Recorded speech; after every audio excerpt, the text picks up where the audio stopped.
तो चित्रकूट में तो श्री सीता जी को बड़ा सुख मिला, क्योंकि चित्रकूट में तो बट वृक्ष की छाया में ही वे श्री राम के साथ विराजमान होती थी। और ये बट वृक्ष की छाया, इसको गोस्वामी जी बट को या तो प्रेम का प्रतीक मानते हैं या विश्वास का प्रतीक मानते हैं। गोस्वामी जी ने रामायण में बट को दोनों अर्थों में रखा। बट विश्वास आचल निज धर्मा, और बट विश्वास आचल निज धर्मा में यहां पर गोस्वामी जी अक्षय बट की तुलना विश्वास से करते हैं। और दूसरा प्रसंग आता है जहां पर गोस्वामी जी बट की तुलना प्रेम से करते हैं। जब चित्रकूट में महाराज श्री जनक ने विदेह नंदिनी सीता को हृदय से लगा लिया, तो उस समय गोस्वामी जी ने का तीर्थराज प्रयाग में घटित होने वाली एक घटना का स्मरण किया। और वो घटना ये थी कि मार्कंडेय मुनि ने भगवान से अनुरोध किया कि महाराज हम प्रलय देखना चाहते हैं। तो भगवान ने मुस्कुरा करके पूछा कि प्रलय जी के देखना चाहते हो कि मर के देखना चाहते हो? बोले महाराज मर के देखने में क्या आनंद है, जीवित भी रहे और प्रलय भी देख ले, तो बड़ी विचित्र विरोधी मांग है कि तो। पर भगवान ने उसे स्वीकार कर लिया। प्रलय में तो सभी मिट जाता है, तो जिस समय प्रलय होता होगा तो जो व्यक्ति होते होंगे तो प्रत्येक व्यक्ति प्रलय देखता होगा, पर बेचारे वो प्रलय देखने के बाद फिर बचते नहीं है, समाप्त हो जाते हैं। पर एक ऐसा पात्र है पुराणों में कि जो प्रलय देखने के बाद भी बचा हुआ है, और उनका नाम मार्कंडेय। और मार्कंडेय अचानक देखते हैं कि प्रलय की वेला आ गई और सारी सृष्टि जलमय हो गई, सब कुछ विनष्ट होने लगा। और उसी समय एक वृक्ष जो था का वो ऊपर की ओर बढ़ने लगा। का यहाँ तीर्थराज, यहाँ प्रयाग की जो विशेष महिमा मानी जाती है कि यहाँ अक्षय वट है। और अक्षय वट, गोस्वामी जी ने कहा कि ये जो वट था का अचानक उन्होंने देखा कि सब कुछ डूब जाने के बाद भी ये वृक्ष नहीं डूबा, बल्कि ये वृक्ष जो है वो ऊपर की ओर बढ़ता जा रहा। और उसके साथ साथ उनकी दृष्टि पड़ी तो उसी वट वृक्ष के एक पत्ते पर एक सुंदर सांवला सा बालक सोता हुआ दिखाई पड़ा। और इतना ही नहीं, अचानक उस बालक की दृष्टि पड़ी और मुस्कुराते हुए उसने मार्कंडेय को अपनी ओर बुलाया, और मार्कंडेय अचानक उस बालक का हाथ पकड़ करके बच जाते। गोस्वामी जी पुराण की इसी घटना को ये जनक और सीता जी के संदर्भ में जोड़ देते। और वहां पर वे बट की तुलना, अब बट की तुलना या तो गोस्वामी जी करते हैं विश्वास, या बट की तुलना करते हैं प्रेम से। गोस्वामी जी कहते हैं जनक का जो ज्ञान है वही मार्कंडेय, और मार्कंडेय जैसे प्रलय देखना चाहते थे, इसी तरह से ज्ञानी जनक के मन में ये बात थी क्या कि भाई प्रलय तो देख लें, राग का उमड़ने वाला राग तो दिखाई दे, पर राग में डूब करके समाप्त न हो जाए, ये उनकी मांग है। इसका अभिप्राय है अगर उनका वैराग्य पूरी तरह विनष्ट हो जाए तो जनक के ज्ञान की कोई सार्थकता नहीं रही, और अगर वैराग्य की अनुभूति ही हो, रस की अनुभूति न हो, तो भक्ति में कमी रही। इसलिए गोस्वामी जी ने कहा जब सीता जी को हृदय से उन्होंने लगाया तो राग का समुद्र उमड़ पड़ा, और राग का ममत्व का जब समुद्र उमड़ा तो महाराज श्री जनक जो थे उस ममता के समुद्र में का डूबने लगे। पर अचानक क्या हुआ, गोस्वामी जी लिखते हैं लीन है राय उर लाई जानकी, मिट्टी महा मरजात ज्ञान की, और तब उर उमगे अंबुधि अनुरागु, भयउ भूप मन मनहु प्रयागु। महाराज जनक का मन हो गया प्रयाग, और उसमें ममता का, स्नेह का ममत्व का समुद्र उमड़ा। और चिरजीवी मुनि, तो गोस्वामी ने लिखा कि जब वो डूबने लगा तो अचानक दिखाई क्या पड़ा, कसीय स्नेह बट बाढ़त जोहा। जो श्री सीता जी के स्वरूप का ज्ञान है, उनके प्रति जो प्रेम है, वही वृक्ष जो है बढ़ता हुआ दिखाई पड़ा। और सीता जी के स्नेह रूप वृक्ष के ऊपर का जो उस पत्ते पर सोया हुआ कौन था, तापर राम प्रेम शिशु सोहा। उस सीता जी के स्नेह रूप बट वृक्ष के पत्ते पर राम प्रेम का बालक सोया हुआ था। और तब चिरजीवी मुनि ज्ञान विकल जनु, चिरजीवी मुनि का जो ज्ञान के रूप में चिरजीवी मुनि था वो व्याकुल हो गया। पर बूढ़त लहु बाल अवलंबन, अचानक इस बालक के सहारे से का जनक का जो ज्ञान था वो डूबने से बच गया।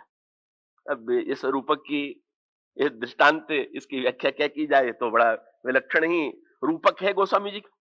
केवल इस संदर्भ में तो मुझे इतना ही पक्ष लेना है कि गोस्वामी जी या तो कहते हैं कि प्रेम प्रेम जो है वो बट है, और विश्वास या तो कहते हैं विश्वास बट। और दोनों के साथ एक बहुत बड़ी जुड़ी हुई बात, क्या प्रलय के समय बट बढ़ता है, इसका अर्थ क्या हुआ? और समय बट जैसा है वैसा है, पर जब प्रलय हो तब बट बढ़े, और इसका अर्थ क्या? सच्चा प्रेम वो है जब सब कुछ बन रहा हो तब अगर हमारे अंतःकरण में विश्वास और प्रेम है तो कोई विश्वास और प्रेम की सार्थकता नहीं। जब सब मिट रहा हो फिर भी हमारा विश्वास और प्रेम बढ़ रहा हो तो समझ लेना चाहिए कि हमारी विश्वास की सार्थकता है, हमारे प्रेम की सार्थकता है। इतना सुदृढ़ विश्वास, हमारे मन की इच्छा के अनुकूल कोई कार्य हो जाए और हम कहें हम भगवान को चाहते हैं, तब हम अगर विश्वासी अपने को कहें तो हम हमारा हमारा विश्वास कसौटी पर खरा भी नहीं होता। अगर हम प्रेम करते हैं अपनी अपनी आकांक्षा की पूर्ति तक तो हमारा प्रेम सार्थक नहीं। प्रलय काल में भी जो बढ़ता है वही बट, वस्तुतः वही विश्वास, वही प्रेम सार्थक। और इसी वट के नीचे भगवान श्री राम निवास करते हैं। श्री सीता जी के साथ, लक्ष्मण के साथ भगवान राम निवास करते हैं। और सीधा सा इसका तात्पर्य यह है कि जिस अंतःकरण में अचल विश्वास है, अचल प्रीति है, का उस अचल विश्वास और अचल प्रीति का आश्रय लेकर के ही भक्ति और भगवान का निवास। इसलिए भगवान के लिए निवास स्थान के लिए ऐसे ही विश्वास और ऐसे ही प्रेम की आवश्यकता है। तो लंका में भी अगर एक आध बट का वृक्ष होता, आजकल तो बहुत बड़ा बट का वृक्ष वहां पर है, लेकिन गोस्वामी जी के भूगोल में लंका में एक भी बट का वृक्ष नहीं था। ये गोस्वामी जी की अपनी शैली है। इसका अभिप्राय क्या है कि केवल भौगोलिक संदर्भ में ही तो नहीं देखते। जब गोस्वामी जी लंका में का बट वृक्ष का वर्णन नहीं करते का, बल्कि ये कहते हैं कि रावण सीता जी को ले जाकर के अशोक वृक्ष के नीचे बैठा देता है, तो इसका अभिप्राय क्या कि उस रावण के जीवन में न तो विश्वास है, न रावण के जीवन में प्रेम है। और यदि विश्वास और प्रेम नहीं है तो गोस्वामी जी कहते हैं लंका में हम कैसे कहें कि बट का वृक्ष हो? का नहीं, रावण के जीवन में प्रेम का बन भी नहीं है, जो गोस्वामी जी कहते हैं, जो कल आपके सामने बात कही गई थी। और उससे हम यदि प्रेरणा प्राप्त करना चाहें तो हम उससे यूं कह सकते हैं कि हनुमान जी का समुद्र लांघने से लेकर के अशोक वाटिका तक पहुंचने तक का जो क्रम है, तो वो एक साधक की भूमिका है। और मां का आशीर्वाद प्राप्त करने के बाद जब वो स्वयं स्वीकार करते हैं कि मैं कृतकृत्य हो गया, तब हनुमान जी के चरित्र में साधक की भूमिका न होकर के सिद्ध की भूमिका है। और साधक और सिद्ध की इस भूमिका में जो अंतर है उसका स्पष्ट संकेत यही दिखाई दे जाता है। आप इस यात्रा के प्रारंभ से लेकर के अब तक जो घटनाएं हुई हैं उन घटनाओं को एक ओर रखिए और मां का आशीर्वाद प्राप्त करने के बाद जो घटनाएं घटित होती हैं उनको दूसरी ओर रखिए, तो आपको इनमें परस्पर एक तुलना दिखाई देगी। और वो तुलना किस रूप में है का पहला अंतर यहां पर यही दिखाई देता है कि जिस समय हनुमान जी, अब गोस्वामी जी कहते हैं चले वो नाई सिर बैठे हो बागा, हनुमान जी रावण की वाटिका में बैठे, का यही समस्या हनुमान जी के सामने पहले भी थी। कब? जब वे समुद्र को लांघने के बाद लंका में बैठने का संकल्प लेते हैं तो उस समय हनुमान जी को अपने विवेक का प्रयोग करते हुए, अपनी बुद्धि का प्रयोग करते हुए सोचना पड़ा कि लंका में प्रविष्ट होने के लिए कौन सा उपयुक्त समय होगा, लंका में प्रविष्ट होने के लिए मुझे कौन सा रूप धारण करना चाहिए। और वहां पर हनुमान जी का एक विशेष लक्ष्य दिखाई दे रहा है कि हनुमान जी राक्षसों से उलझना नहीं चाहते, लंका में प्रविष्ट तो होना चाहते हैं, पर उनके मन में यही आशंका है कि ऐसा न हो कि मुझे राक्षस देख लें और मैं राक्षसों से उलझ करके अपने मुख्य लक्ष्य से वंचित हो जाऊं। इसलिए गोस्वामी जी ने लिखा, श्री हनुमान जी समुद्र को लांघने के पश्चात जब का त्रिकूटाचल पर्वत के एक शिखर पर खड़े होकर के लंका को एक विहंगम दृष्टि से देखते हैं तो उनको क्या दिखाई पड़ा? अब इन दोनों प्रसंगों में रखवालों की समस्या है यहां पर वाटिका में भी रखवाले हैं और वहां नगर में भी रखवाले थे, और यहां पर मां ने विशेष रूप से रखवालों की बात का ही स्मरण दिला करके हनुमान जी को रोकने की चेष्टा की। सुन सुत करहि विपिन रखवारी। किंतु उस प्रसंग की विलक्षणता, उस प्रसंग की विशेषता यह है कि वहां हनुमान जी जब उन राक्षसों की विशाल संख्या को देखते हैं तो यहां की मनस्थिति में और वहां की मनस्थिति में बिल्कुल भिन्नता है। यहां तो हनुमान जी स्वयं राक्षसों को चुनौती देने के लिए व्यग्र रहे। कई कहना चाहिए कि यहां झगड़ा बचाना कौन कहे, यहां तो झगड़ा मोल लेने की इच्छा है कि किसी तरह से इन राक्षसों से झगड़ा हो, संघर्ष हो। और वहां चेष्टा क्या है कि किसी तरह से राक्षसों से झगड़ा दो। तो ये इस भूमिका का तात्पर्य क्या है?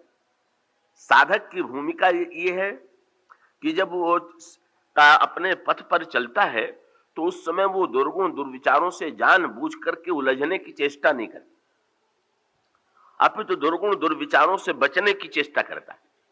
साधक का कार्य बुराइयों को चुनौती देना नहीं है, केवल साधक का कार्य है कि यथासाध्य चेष्टा करके बुराइयों से बच करके निकल जाना।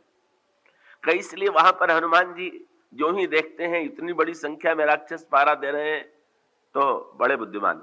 और एक विशेष बात आप ध्यान में रखेंगे, और ये है कि इस पूरे प्रसंग में हनुमान जी की जो भूमिका है उसमें बुद्धि का बड़ा महत्व, वो गोस्वामी जी ने बुद्धि को बड़ा महत्व दिया। तो साधक की जो साधना है उसमें विवेक का, बुद्धि का बड़ा महत्व है। और आज से अंत तक अगर आप देखें तो बार बार हनुमान जी की बलवत्ता के साथ साथ हनुमान जी की बुद्धिमत्ता की ओर भी का ध्यान दिलाया गया। हनुमान जी समुद्र पार करके जा रहे हैं, देवताओं के अंतःकरण में आशंका होती है क्या लंका में जा करके ये अछूते लौट सकते हैं। और तब देवताओं ने सुरसा को भेज दिया। काहे के लिए? का जाने ही कहां बल बुद्धि विशेख। देवताओं ने कहा बलवान तो ये बहुत बड़े हैं पर बुद्धिमान है कि नहीं। तो इसका अभिप्राय क्या? बलवान होगा तो वो तो झगड़ पड़ेगा, लड़ पड़ेगा। का बलवान की सहज प्रवृत्ति यही है, पर बुद्धिमान व्यक्ति वो नहीं है कि जो व्यर्थ ही अपने बल का उपयोग करने के लिए व्यग्र हो, जो उचित अवसर पर अपने बल का प्रयोग कर सके और उचित अवसर पर अपने बल को का संचित करके रख सके, ये बुद्धिमत्ता की स्थिति। तो हनुमान जी की परीक्षा, हनुमान जी में देखना क्या चाहते हैं देवता? जाना ही कहां बल बुद्धि विशेखा। कहीं इनमें बल के साथ साथ बुद्धि की विशेषता है कि नहीं। अब यहां पर भी हनुमान जी की भूमिका, सुरसा हनुमान जी से प्रस्ताव करती है मेरे मुंह में बैठ जाओ। का हनुमान जी हिचकिचाते हैं और बार बार ये चेष्टा करते हैं कि किसी प्रकार से का सुरसा हमें आगे बढ़ने की आज्ञा दे दे। आज्ञा नहीं देती तो हनुमान जी ऐसी परिस्थिति में चुनौती भी स्वीकार कर लेते हैं। ये इसका अर्थ ये नहीं है कि साधक स्वयं अपनी ओर से चुनौती न दे तो इसका अर्थ है कि वो बुराइयों की ओर से भागता फिरे। इसका तात्पर्य यह है कि बुराइयों से भागता हुआ न भागने पर भी का वो बचता है, पर यदि कभी ऐसा अवसर आ जाए तो फिर वो बुराइयों के विरुद्ध संघर्ष भी करता है। तो हनुमान जी ने फिर वहां पर अपनी भूमिका दोनों प्रकार से संपन्न की। तो सुरसा को प्रार्थना करके भी संतुष्ट करने की चेष्टा की, और सुरसा ने जब नहीं स्वीकार किया तो तुरंत हनुमान जी ने उसको चुनौती को भी स्वीकार कर लिया। पर चुनौती के स्वीकार करने में भी साधक वृत्ति की ही प्रधानता है। का वहां पर गोस्वामी जी ने जो प्रतीकात्मक संकेत दिया है, सुरसा जो परीक्षा ले रही है वो किस रूप में ले रही, जरा इस पर विचार कीजिए। तो सुरसा का परिचय देते हुए कहा गया कि उस सुरसा नाम अहिन की माता। सुरसा सर्पों की माता थी और देवताओं ने उस सर्पों की माता को हनुमान जी की परीक्षा के लिए नियुक्त किया। क्या उद्देश्य है देवताओं का? तो वस्तुतः का देवता देखना ही चाहते हैं। उन्होंने लंका के प्रतीक के रूप में सुरसा को भेजा, और लंका के प्रतीक के रूप में सुरसा को भेजा। इसका अभिप्राय क्या? ये लंका के जो राक्षस हैं अत्यंत क्रूर हैं, अत्यंत निष्ठुर हैं, और वे क्षमा करना जानते ही नहीं। और दूसरी ओर सर्पों की मां कहने का तात्पर्य क्या हुआ? शायद ही संसार में इतना कोई क्रूर होता हो जितनी सर्पिणी होती है। का संस्कृत में प्रसिद्ध वाक्य है कि भाई कोई मां अपने पुत्र को नहीं खाती है, बल्कि कि मान्यता तो यह है कि भाई पुत्रो जाए तो क्वचिदपि कुमाता न भवति, पुत्र को पुत्र हो जाता है पर माता को माता नहीं होती। पर सर्प जाति में ये नियम बिल्कुल उल्टा है। कई जो सर्पिणी है ये किसे खाती? तो कहते हैं पुत्र हता सर्पिणी, सर्पिणी अपने ही पुत्रों को खा जाती। तो इसका अभिप्राय क्या कि हनुमान जी की परीक्षा इस रूप में ली जा रही है कि जहां पर निर्दयता और क्रूरता की पराकाष्ठा है, कब वहां पर कैसे सफलता प्राप्त कीजिएगा ये तो बताइए। कैसे हनुमान जी के मुंह से जब निकल गया कि गोस्वामी जी ने लिखा, सुरसा ने तुरंत प्रस्ताव किया, आज सुरन मोहि दीन आहारा, तो सुनत वचन कह पवन कुमारा, राम काज कर फिर में आवो, सीता कह सुधि प्रमुहि सुनावो, तब तो बदन पैठियों आई। और मुंह से वाक्य क्या निकला? एक साधक के समान, सत्य कहो मही जान दे माई, मां मुझे जाने दीजिए। तो सुरसा ने कहा कि अब तो मेरा खाने का अधिकार और पूरा हो गया। जब तुम मां कह करके पुकार रहे हो तो भौतिक जगत में तो मां पुकारने का अर्थ ये हुआ कि सुरक्षा, लेकिन सर्पिणी तो उसकी तो प्रकृति का एक अंग है कि वो पुत्रों को खा जाती। हनुमान जी मां कह करके पुकारते हैं, सुरसा कहती कि नहीं, यहां क्षमा नहीं मिलेगी, हम किसी प्रकार से तुम्हारी बात सुनने को क्षमा करने को प्रस्तुत नहीं। अब हनुमान जी क्या करते हैं? कब आप आगे चलकर के क्रम देखेंगे कि सुरसा ने पूरा लंका के प्रतीक के रूप में अपने को परिणत किया। हनुमान जी ने जब देखा कि किसी प्रकार से मनाने पर भी सुरसा नहीं मान रही है, तो फिर हनुमान जी ने फिर चुनौती के स्वर में कह दिया, ग्रससी न मोहि कहे हनुमाना, फिर अगर तुम में साहस है, तुम मुझे खा सकती हो तो तुम खा जाओ। तो ये ध्यान रखिएगा कि साधक को खाए जाने का बड़ा डर है, पर सिद्ध को खाए जाने का डर नहीं। वो तो स्वयं वाटिका का फल उजाड़ के खा ही रहा है। तो ये खाने और खिलाने के अंतर पर भी आप ध्यान रखेंगे। साधक जा रहा है तो भाई ये है कि कहीं दुर्गुण दुर्वृत्तियां उसे खा न जाए, पर जब वो सिद्ध स्थिति में पहुंच गया तो दुर्गुण दुर्वृत्तियों से खाए जाने के भय का वहां पर कोई प्रश्न नहीं है। अपितु स्वयं ही का वो जो मोह की वाटिका, संशय और भ्रम की वाटिका है, वहां पर भी सुस्वादु फलों के द्वारा अपनी क्षुधा शांत कर सकता है, अपनी भूख मिटा सकता है। ये अंतर ता हनुमान जी सुरसा को जब चुनौती दे देते हैं, सुरसा मुंह फैलाती, एक होड़ लग जाती है हनुमान जी में और सुरसा में। जोजन भरत ही वदन पसारा, कपि तनु कीन्ह दून विस्तारा। एक योजन का मुंह फैलाया सुरसा ने तो हनुमान जी 2 योजन के बन गए। और जस जस सुरसा बदन बढ़ावा, तास दून कपि रूप दिखावा। अब सुरसा अपना मुंह बढ़ा रही है, हनुमान जी अपना शरीर बढ़ा रहे हैं। और ये इसकी सुरसा के कहां तक पहुंच गई? 7 योजन तही आनंद कीना। का सुरसा ने 100 योजन का मुंह फैलाया। तो सुरसा ने 100 योजन का मुंह फैलाया, इसका तात्पर्य क्या हुआ?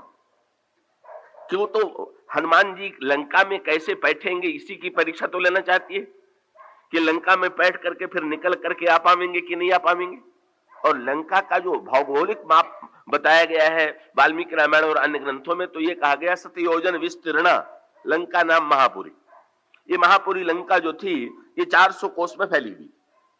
तो जब सुरसा का मुंह 400 कोस का हो गया, अभिप्राय स्वयं लंका बन गई और लंका बन करके चुनौती देती है। और तब हनुमान जी में अगर केवल बल होता और बल का अभिमान होता तो हनुमान जी तुरंत 200 योजन के बन जाते। और उनमें तो अपना स्वरूप बढ़ाने की इतनी अतुलनीय सामर्थ्य है कि उसका पुराणों में जो वर्णन है वो वर्णन ही चकित करने वाला है। आप लोगों ने वो बड़ी प्रसिद्ध कथा सुनी होगी कि जब पांडव वन में निवास कर रहे थे और द्रौपदी को दूर वायु से वायु के प्रवाह में कोई सुगंधित पुष्प ऐसा प्राप्त हुआ जिसके सुगंध और सौंदर्य से मुग्ध हो गई। और उन्होंने ये चाहा कि ऐसा ही अगर दूसरा पुष्प भी प्राप्त हो जाए तो मैं दोनों कानों में उसे धारण करके अपना श्रृंगार करूं। और तब इस कार्य को पूरा करने का भार भीमसेन को मिला। और भीम जब पुष्प की खोज में चले और हिमालय के कदली वन में वे पहुंचे, तो वहां पर उन्होंने देखा कि कदली वन के मार्ग में का एक बूढ़ा विशाल बंदर पड़ा हुआ। और तब भीम ने बड़ी उपेक्षा से कहा, बंदर तू मेरे मार्ग से हट जा। और तब उस बंदर ने कहा कि भाई हम तो बूढ़े हैं, हमसे तो उठा बैठा भी नहीं जाता है, तुम लांग करके चले जाओ। भीमसेन ने फटकारते हुए कहा, मैं विद्वान होकर के ऐसी नासमझी का कार्य करूंगा? ईश्वर प्रत्येक व्यक्ति के हृदय में रहता है तो मैं कैसे लांगू? मैं लांग नहीं सकता हूं तुमको हटना पड़ेगा। तो फिर उस बंदर ने कहा कि अब हटने की सामर्थ्य नहीं है, तो आप ही जरा सा कष्ट कीजिए कि मेरी पूंछ को एक और हटा के चले जाइए।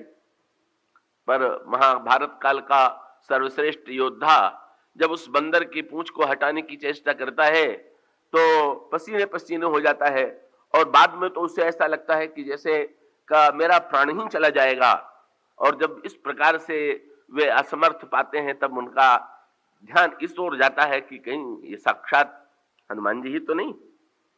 और तब उन्होंने विनय पूर्वक प्रश्न किया कि आप अपना परिचय दीजिए कि आप कौन हैं। हनुमान जी ही थे वे।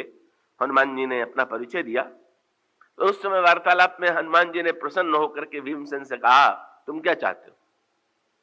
तो भीमसेन ने ये कह दिया कि महाराज आप तो बड़े बूढ़े बूढ़े से दिखाई दे रहे हैं इस समय, और आपका जो पुराणों में वर्णन मैंने सुना है कि आपने लंका के विविध युद्धों में का कितने प्रकार के रूप धारण किए, तो मैं चाहता हूं कि आपने लंका में जो बड़े विशाल विशाल रूप प्रकट किए वो मुझे दिखा दीजिए। तो लिखा है महाभारत काल में कि हनुमान जी ने कहा कि मैं तो तुम्हें ये बताना चाहता था कि सृष्टि में ये सृष्टि जो है वो काल के द्वारा ही संचालित होती है, काल ही सृष्टि का हेतु है। और यद्यपि मैं काल की परंपरा से बंधा हुआ नहीं हूं, लेकिन फिर भी काल की मर्यादा का मैं भी पालन करता हूं। मैं भी जैसा समय होता है उस रूप में अपने आप को बना लेता हूं, और काल की महिमा को, काल की मर्यादा को मैं नष्ट नहीं होने देना चाहता। और वो काल अलग था, आज का काल भिन्न है, और ऐसी परिस्थिति में तुमको ये हठ नहीं करना चाहिए कि उस युग में मैं कैसा था, मेरा क्या रूप था। इस प्रकार की चेष्टा क्यों की जाए कि जो जिस रूप में मैं तुम्हारे सामने हूं तुम मुझसे वार्तालाप करो। पर भीमसेन तो प्रेम से हटकर पकड़ लेते हैं कि नहीं नहीं, मैं तो आपका वो रूप देखूंगा ही। और तब वर्णन आता है कि जब हनुमान जी ने अपना विशाल रूप प्रकट किया तो भीम भय के मारे पसीने पसीने होकर के गिर पड़े, मूर्छित हो गए। और जब हनुमान जी ने चैतन्य किया तो घबरा के पूछने लगे कि महाराज आप इतने बड़े रह करके त्रेता युग में लड़ते थे? बोले नहीं, इससे भी बड़ा। तो सुनते ही घबरा गए कि उन्होंने कहा इससे बड़ा माने?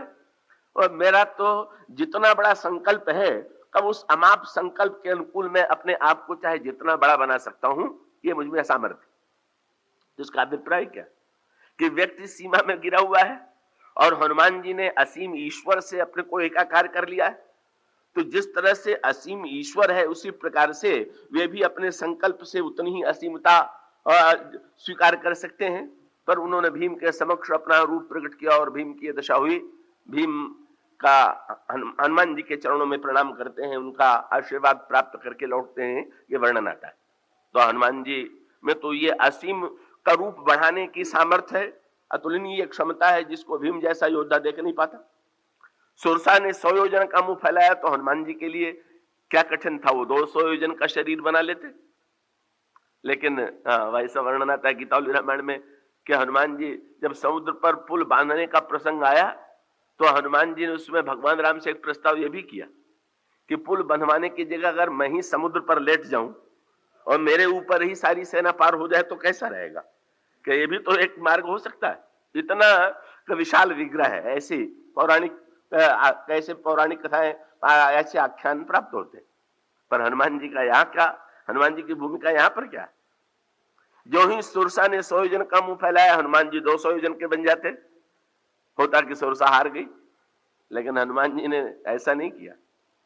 जो ही 7 योजन ते आनन कीना, तब का अति लघु रूप पौन सुत लीना। हनुमान जी अत्यंत ही छोटे बन गए। और उसका अर्थ क्या है कि भाई अगर कोई 100 योजन में 200 योजन बन के बैठना चाहे तो बुद्धिमान है कि ना समझ है। आप घर के दरवाजे में बैठना चाहें और दरवाजे से अपने को दूना बना ले कि हम बिल्कुल अकड़ के चलेंगे और दूने बन के चलेंगे, तो इसका अर्थ है कि ऐसे ऐसे भी इतिहास में उपाख्यान आते हैं कि बोले हम सिर झुका के कैसे घुसें, हम तो सिर नहीं झुकेगा इसलिए का पैर के बल पहले घुसेंगे, और फिर परिणाम हुआ कि सिर काट लिया गया। तो इस प्रकार से मिथ्याभिमान की कथाएं भी बहुत आती हैं योद्धाओं के संदर्भ में, पर हनुमान जी के चरित्र में तो ऐसी कोई भूमिका नहीं है। हनुमान जी तो तुरंत अपने आप को अत्यंत छोटा बना लेते हैं, और गोस्वामी जी को ये लिख करके भी संतोष नहीं हुआ कि छोटा उन्होंने बना लिया। गोस्वामी जी ने तो ये लिखा कि अति लघु, लघु नहीं अति लघु। और अति लघु का तात्पर्य क्या हुआ कि वो इतने छोटे बन गए कि सुरसा चारों ओर हनुमान जी को ढूंढने लगी कि ये बंदर चला कहां गया, कई आश्चर्य है कहां है। इसका अर्थ सुरसा को भी दिखाई नहीं दिए, इतने छोटे बन गए। और उस छोटे बनने के बाद क्या किया, छोटे केवल बन ही नहीं गए, लिखा हुआ है बदन पैठ सुरसा के मुंह में बैठ गए। सुरसा बाहर ढूंढ रही है और हनुमान जी सुरसा के मुंह में घुसे हुए, और सुरसा के मुंह में बैठ करके हनुमान जी निकल आते। पर आने के बाद भी विशेषता क्या है, अगर विजेता का गर्व हो तो कह सकते थे कि तुमको तो मैंने हर तरह से हरा दिया, तुम मुझे क्या खाओगी, तुम मेरी क्या परीक्षा लोगी। पर लिखा हुआ बदन पैठ पुनि बाहर आवा और मांगी विदा ताहि शरणावा, प्रणाम किया। विजेता के रूप में प्रणाम करना और प्रणाम करके सुरसा से आदेश मांगना, अब आदेश दीजिए कि मैं लंका में जाऊं। सुरसा ने तुरंत कहा कि राम काज सब करियो, तुम निश्चित रूप से अपने महान लक्ष्य में सफल हो, और प्रमाण पत्र दे दिया। देवताओं ने भेजा था जानई कहां बल बुद्धि विशेखा, तो सुरसा ने प्रमाण पत्र दे दिया, राम काज सब करियो तुम बल बुद्धि निधान। तुम में तो केवल बल ही नहीं है, बुद्धिमत्ता के भी तुम विचारक हो, तुम्हारा हर एक पग विचार से कई सर्वत्र आपको दिखाई देगा। हनुमान जी पूरी इस यात्रा में का जब भी कोई अवसर आता है तो बिना बुद्धि का प्रयोग किए कोई कार्य नहीं करते, केवल बल का ही प्रयोग नहीं करते, बुद्धि का प्रयोग बार बार करते। और यही सर यहां पर भी दिखाई देता है। सुरसा को सुरसा से आशीर्वाद लेने के पश्चात हनुमान जी चले, और जिस समय कब वो त्रिकूट शिखर के ऊपर खड़े होकर के लंका को देखते हैं, तुरंत गोस्वामी जी ने कहा एक महान साधक जैसे साधक प्रतिक्षण विवेक और विचार का आश्रय लेता है, इसी प्रकार से हनुमान जी क्या करते, पुर रखवारे देखी बहु कपि मन कीन विचार, बुद्धि का तुरंत आश्रय लेते हैं। अति लघु रूप धरऊ निसी नगर करो पैसा, ये राक्षसों की नगरी है, इनकी संख्या अनगिनत है। इस समय दिन के समय कि इस लंका में बैठना ठीक नहीं। हाँ, पहली बार लंका में बैठे तो रात के समय बैठे,